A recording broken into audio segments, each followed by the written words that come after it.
Hello, everyone. This is Chad Clark. I'm going to be doing a short presentation on plea bargaining and agreements, and with a little PowerPoint, just to highlight all my points that I'm going to be making.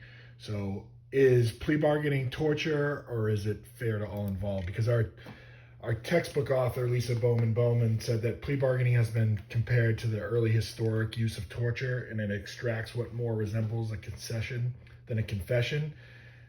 To me, these statements are an affront to every hardworking, law-abiding clerk of the court, prosecutor, police officer, and frankly, every defense attorney who works hard to set innocent people free and to ensure people and the prosecutors who ensure that people who commit crimes are held accountable. So my definition that I kind of came up with for plea bargaining, it can be pleading guilty to a lesser charge while dropping other heftier charges, a defendant paying restitution to the victim in lieu of criminal charges, a suspended fine or sentence, a court-ordered rehabilitation program or counseling, or a lighter prison sentence.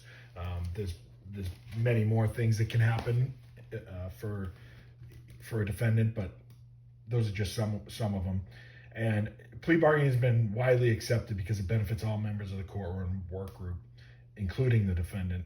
And this is evidence of the 1970 U.S. Supreme Court decision, Brady v. United States, which in part states that there's no requirement in the Constitution that the defendant must be permitted to disown his solemn admissions in open court that he committed the act with which he is charged simply because it later develops that the state would have had a weaker case than the defendant had thought, or that a maximum penalty than assumed applicable has been held inapplicable in subsequent judicial decisions. So, that being said, my first point is that the prosecutor has a wide latitude in determining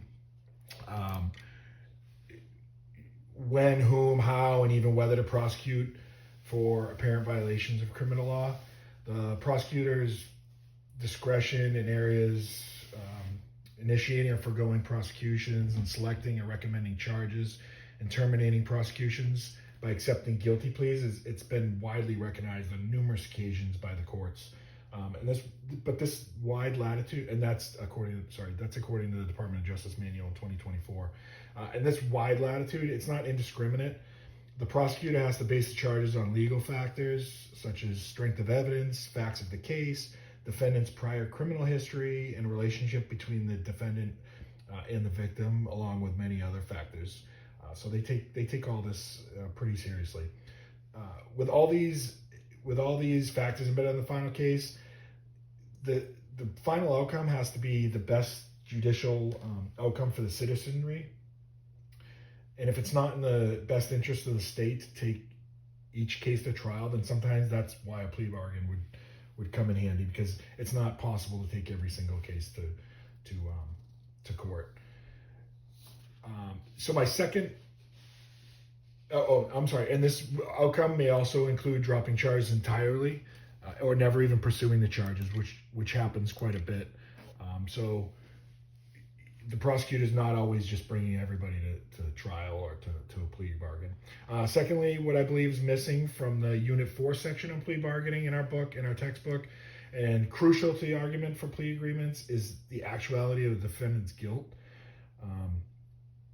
It seemingly fails to mention that most suspects who are arrested and prosecuted are guilty.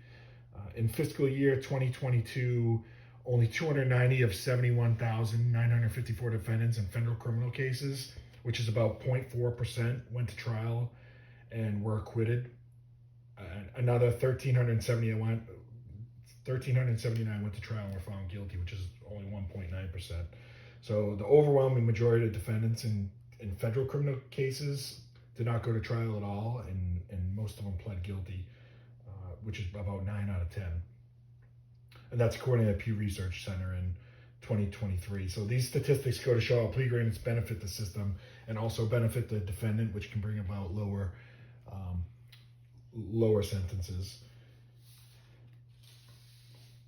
And lastly, I can give an example of what the author maybe would consider unequal prosecutorial power, or a situation which could be viewed as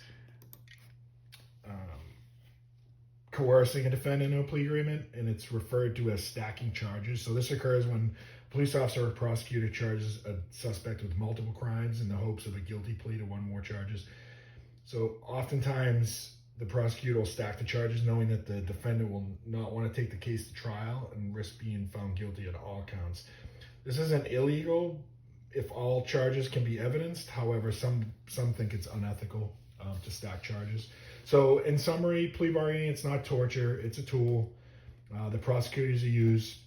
Prosecutors aren't headsmen or executioners, and they're not trying to bring everybody to the gallows.